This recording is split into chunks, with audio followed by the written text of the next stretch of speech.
اردو افسانے میں رومانیت تمہید۔ اردو میں رومانوی تحریک کلاسیکی روایت اور سر سید کی اصلاحی تحریک کے خلاف احتجاج کی شکل میں نمودار ہوئی۔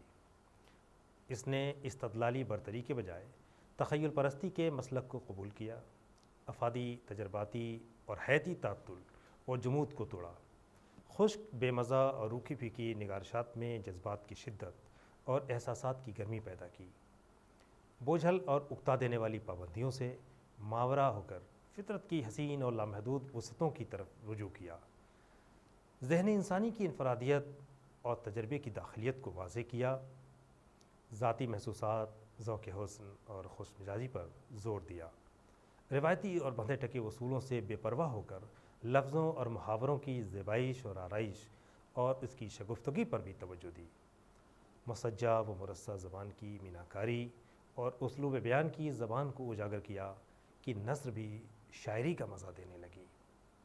مقصد، اس اکائی کا مقصد رومانیت کو واضح کرنا اور اس میلان کی افسانہ نگاروں سے متعارف کرانا ہے۔ ان میں بھی اصلاحی رنگ رومانی افسانہ نگاروں کے ہاں بھی ملتا ہے، مگر اس کا تاثر اتنا ہلکا ہوتا ہے کہ اس کا موازنہ پریم چند یا اس کے دبستان سے وابستہ افسانہ نگاروں سے نہیں کیا جا سکتا۔ دیکھنے میں تو یہ آتا ہے کہ بیشتر رومانی افسانہ نگار محض تخیل کی مدد سے حسن کی سحر انگیز اور شاداب وادیوں کی تخلیق میں مگن رہتے ہیں۔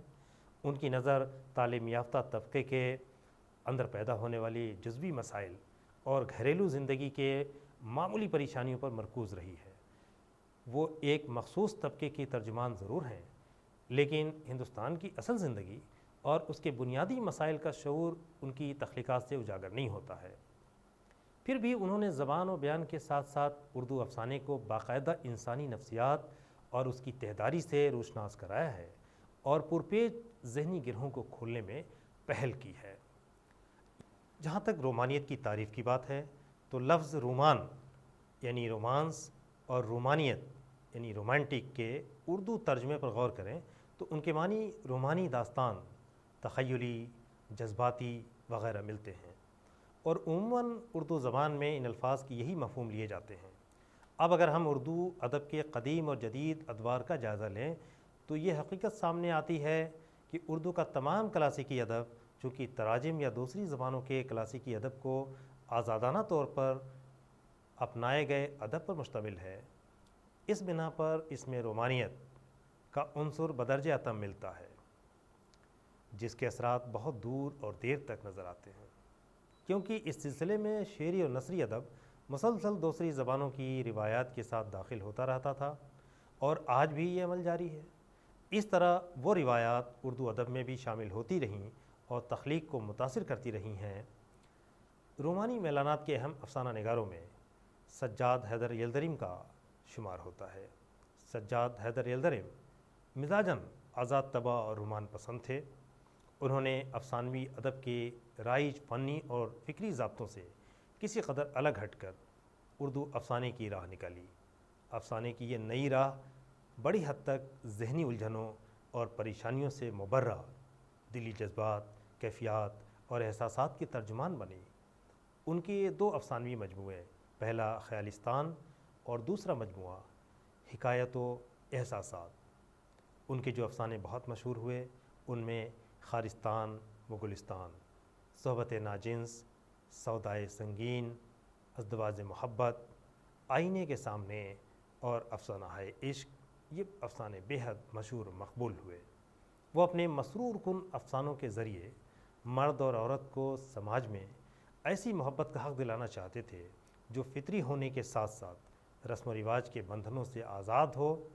اس کے لیے وہ سماج کی عائد کردہ پابندیوں کے خلاف احتجاج کرتے ہیں اور محبت کی راہوں میں آنے والی تمام رکاوٹوں کو اکھاڑ پھینکنے کی کوشش کرتے ہیں۔ اپنے اس مطمع نظر کی وضاحت کے لیے انہوں نے جو کردار تخلیق کیے ہیں ان میں عورتوں کے کردار بہت ہی متحرک اور پرکشش ہے۔ ایسے افسانوں کے مطالعے سے پتہ چلتا ہے کہ عورت کوئی بے جان تصویر یا مورت نہیں، بلکہ ایک فعال اور تقدیر ساز ہستی ہے جسے سماجی آزادی کی فضا میں سانس لینے، قدامت کی زنجیریں توڑنے، اعلیٰ تعلیم حاصل کرنے، جدید تہذیب کی برکتوں سے فیضیاب ہونے اور اپنی مرضی کے مطابق اپنی شخصیت کی تشکیل کا پورا حق حاصل ہے۔ انہوں نے پہلی بار اپنے افسانوں میں ایسی نثر کا استعمال کیا جو شاعری کے لیے مخصوص تھی۔ تکنیک کے اعتبار سے پلاٹ اور کردار کی نشو و نما، ترتیب و تعظیم بھی نظر آتی ہے۔ جو لہجہ استعمال کیا ہے وہ شگفتہ اور پر اثر ہے۔ ان کی خوش بیانی سے آج کے مبصر کو لاکھ اختلاف ہو، لیکن انہوں نے پہلی بار اردو افسانوں میں ایسی نثر کا استعمال کیا جو شاعری کے لیے مخصوص تھی۔ دوسرے اہم افسانہ نگار نیاز فتح پوری ہیں۔ اردو افسانے میں رومانی میلانات کو فروغ دینے والوں میں نیاز محمد خان، نیاز فتح پوری کا نام سر فہرست ہے۔ وہ بنیادی طور پر رومان پرور اور جمال پرست ہیں۔ ان کے افسانوں نے سرسبز و شاداب فضاؤں میں جنم لیا ہے۔ ان کے 5 افسانوی مجموعے ہیں۔ پہلا نگارستان، دوسرا جمالستان، تیسرا مجموعہ مختارات نیاز، چوتھا مجموعہ حسن کی عیاریاں، اور آخری اور 5واں مجموعہ نقاب اٹھ جانے کے بعد۔ ان کے جو افسانے بے حد مقبول و مشہور ہوئے ان میں ستی، چنگاری، کار ثواب، ایثار، 2 گھنٹے جہنم میں، ایک پارسی دوشیزہ کو دیکھ کر، دنیا کا اولین بت ساز، ایک شاعر کی محبت اور محبت کی دیوی، یہ بے حد کامیاب افسانے ہیں۔ افسانوں کے مطالعے سے محسوس ہوتا ہے کہ ان کا فنکارانہ ذہن زندگی کی تلخ حقیقتوں سے آنکھیں چرا کر حسن کی نیرنگیوں میں ڈوب جاتا ہے اور حقائق سے پرے ہٹ کر رنگین اور نشاط آمیز دنیا آباد کرتا ہے۔ نیاز کے افسانوں کے پلاٹ اور کرداروں میں بڑی یکسانیت پائی جاتی ہے۔ ایسا لگتا ہے کہ ان کے کردار اپنے انوکھے پن کے باوجود ایک سانچے میں ڈھلے ہوئے ہیں۔ ان میں حرکت و عمل تو ہے، مگر وہ شطرنج کے مہروں کی طرح جنبش کرتے ہوئے نظر آتے ہیں۔ ان کا انداز بیان تصنع آمیز اور مکالمے بے حد طویل ہیں۔ مبالغہ سے کام لینے کے باوجود فکر کی بلندی اور تشبیہات و استعارات کے برمحل استعمال کے سبب ان کے افسانے ایک سحر آمیز سما پیدا کر دیتے ہیں۔ زبان پر بھرپور قدرت اور مشاہدے کی زبردست قوت کی بدولت وہ چھوٹی چھوٹی باتوں میں حسن و جمال کا پہلو تلاش کرتے ہوئے اسے بڑے ہی دلاویز انداز میں افسانے کے قالب میں ڈھال دیتے ہیں۔ اس دور کے ایک اور بہت اہم افسانہ نگار مجنو گورکھپوری ہیں۔ دراصل اردو افسانے کو رومانی رجحان کے ساتھ مغربی خیالات سے روشناس کرانے میں احمد صدیق مجنو گورکھپوری نے نمایاں کردار ادا کیا ہے۔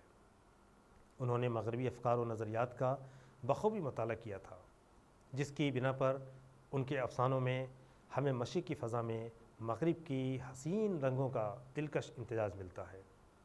ان کے 5 افسانوی مجموعے ہیں: سمن پوش، خواب و خیال، مجنو کے افسانے، زیدی کا حشر اور نقش ناہید۔ زیدی کا حشر، سمن پوش، نگاہ باز گشت، خواب و خیال، شکست بے صدا، تم میرے ہو، بیگانہ، محبت، نقش ناہید اور مرجھائے ہوئے پھول ان کے بہت ہی کامیاب افسانے ہیں۔ مجنو نے حسن زاہد فریب کو نہ تو یلدرم کی طرح پیش کیا اور نہ ہی نیاز کے نقطۂ نظر سے دیکھا۔ وہ حسن سے محبت کے قائل ہیں اور تمام عمر اس پر نثار کرنا چاہتے ہیں، مگر اس جذبہ دو آتشا کو ایک فلسفی کی نگاہ سے دیکھتے ہیں۔ وہ اپنے افسانوی مجموعے سمن پوش کے دیباچے میں لکھتے ہیں کہ میں کبھی اپنے افسانے میں قصد و اہتمام کے ساتھ کوئی نقطہ یا عقدہ نہیں پیش کرتا، لیکن زندگی کی تلخ حقیقتوں کو نظر کے سامنے ضرور رکھتا ہوں، اور مشاہدے و مطالعہ کے بعد مجھے معلوم ہوا کہ زندگی کی تلخ ترین حقیقت محبت ہے، جو اور حقیقتوں پر محیط ہے۔ چنانچہ میرے بیشتر افسانے محبت کے افسانے ہیں۔ یہ ان کا اپنا قول تھا۔ وہ رنج و الم کے جذبے کو تیز تر کرنے کے لیے عموماً اپنے افسانوں میں عشق کی ناکامی کا سہارا لیتے ہیں اور اس کا اختتام المیہ پر کرتے ہیں۔ ان کی یہ شعوری کوشش تکنیک کو مجروح کرتی ہے، تاہم ایمائیت و رمزیت کے مدھم عنصر کے باوجود مجنو کے افسانوں میں ایک ادبی اور تاریخی اہمیت ہے، کیونکہ ان کے افسانوں میں سوجھ بوجھ کے ساتھ فلسفیانہ میلان، وحدت تاثر، مشاہدے کی باریک بینی، فضا اور ماحول کا احساس قدر بہتر موجود ہے۔ انہوں نے فن افسانہ نگاری کو ایک منفرد لب و لہجہ دیا جو آنسوؤں اور آہوں میں ضرور لپٹا ہوا ہے، لیکن افسانے کی تاریخ میں اس کی حیثیت مسلم ہے۔ اس عہد کے ایک اور بہت مشہور افسانہ نگار جو ادبی دنیا میں لام احمد اکبر آبادی کے نام سے جانے جاتے تھے، ان کا پورا نام لطیف الدین احمد ہے۔ لطیف الدین احمد ادبی حلقے میں ضرور لام احمد کے نام سے شہرت حاصل کی۔ انہوں نے اپنی ادبی زندگی کا آغاز نغمہ و نور کی صداؤں سے کیا اور اپنے دلکش انداز بیان کے ذریعے اردو افسانے کے تشکیلی دور میں ایک ممتاز مقام حاصل کیا۔ ان کے افسانوں میں حسن بیان کی نغمگی، تخیل کی بلند پروازی اور احساس کی لطافت جلوگر ہے۔ کرداروں کے انداز، فکر، مناظر کی دلکشی اور تحریر کی رنگینی نے لام احمد اکبر آبادی کے افسانوں میں نفاست، رمزیت اور شعریت پیدا کر دی ہے۔ ان کے کل 5 افسانوی مجموعے ملتے ہیں: انشاء لطیف، زندگی کے کھیل، صبح و شام، ملاحظات نفسی اور رنگ و بو ان کے افسانوی مجموعے ہیں۔ سمنستاں کی شہزادی، میں ہوں اپنی شکست کی آواز، عورت کا لمحہ حیات، زہرہ کی ایک کرن، نغمہ عشق، کامران ناکامی، محبت کی فریب کاریاں، سری نگر کی ایک شام، یہ ان کے بہت ہی مشہور اور مقبول افسانے ہیں۔ یہ تمام افسانے فکری اور فنی اعتبار سے اہم ہیں۔ خصوصاً نسوانی کرداروں کو انہوں نے خوبی سے ابھارا ہے، جو عموماً مرد کے مقابلے بڑی بے باکی کے ساتھ اظہار محبت میں پہل کرتے ہیں۔ انہوں نے نہ صرف محبت میں قربت اور جنسی تعلق کا اعتراف کیا ہے، بلکہ ان کرداروں کی زبانی ایسے فقرے بھی کہلوائے ہیں جس سے اس دور کے افسانہ نگار گریز کرتے تھے۔ ان کے طرز تحریر کو اپنی مرصع نگاری اور جملوں کی رنگینیوں کی وجہ سے بڑی مقبولیت حاصل ہوئی۔ لام احمد اکبر آبادی کا افسانوی سفر دیگر رومان پسند افسانہ نگاروں کی بنسبت زیادہ تغیر پذیر ہے۔ ان کے بدلتے ہوئے رجحانات اور فن پر مرتب ہونے والے افسانوں کا جائزہ ان کے افسانوں کی روشنی میں بخوبی کیا جا سکتا ہے کہ کس طرح وہ عشق و محبت کی تصوراتی دنیا سے نکل کر عوامی زندگی کے ترجمان بھی بنے۔ انہوں نے سماجی، معاشی اور اقتصادی ناانصافیوں کے خلاف بھی لکھا۔ ان کے فن کی یہ خصوصیت ہے کہ وہ عموماً اپنے افسانوں میں واقعات کی خوبصورت ترتیب سے پلاٹ کی تعمیر کرتے ہیں، پھر ان کو بڑی روانی مگر فنی احتیاط کے ساتھ نقطۂ عروج کی طرف لاتے ہیں اور خوبصورت مناظر اور متحرک کرداروں کے ذریعے افسانوں کے اختتام پر پہنچتے ہیں۔ اسی دور میں حجاب امتیاز علی کا نام ملتا ہے۔ سید امتیاز علی تاج سے آپ کا رشتہ دنیا میں ممتاز ہے۔ اردو میں رومانی افسانہ نگاروں کا بنیادی مقصد تلاش حسن، عورت اور اس کے لمس کے احساس و تاثر کی پیشکش رہا ہے۔ حجاب امتیاز علی نے اپنے افسانوں میں اس نوعیت کی رومانیت کے ساتھ ساتھ ہیبتناک واقعات کا اضافہ کیا اور کائنات کی سرسبز و شاداب فضاؤں کے دوش بدوش تحیر کو بھی پیش کیا ہے۔ حجاب کا افسانوی سفر 1925 سے شروع ہوتا ہے۔ پہلا افسانہ میری ناتمام محبت ہے، جو ان کے پہلے مجموعے کا عنوان بھی ہے۔ ان کے 8 افسانوی مجموعے ملتے ہیں، جن میں میری ناتمام محبت، نغمات محبت، خلوت کی انجمن، ممی، تحفے اور شگوفہ، صنوبر کے سائے، لاش اور دیگر افسانے، یہ ان کے بہت ہی کامیاب افسانوی مجموعے ہیں۔ حجاب کا نام اردو افسانے کی تاریخ میں 2 حیثیتوں سے سرفہرست ہے۔ اول یہ کہ وہ پہلی خاتون افسانہ نگار ہیں جنہوں نے افسانہ کے فن اور تکنیک کو ملحوظ رکھتے ہوئے کامیاب افسانے سپرد قلم کیے۔ دوم یہ کہ انہوں نے سب سے پہلے خوفناک اور تحیر خیز افسانوں سے اردو کے قاری کو متعارف کرایا۔ انہوں نے اپنے رومانی انداز بیان، شگفتہ تحریر اور تخیل کی اونچی اڑان کے سہارے قاری کی دلچسپی کے تمام سامان اپنے افسانوں میں مہیا کیے ہیں۔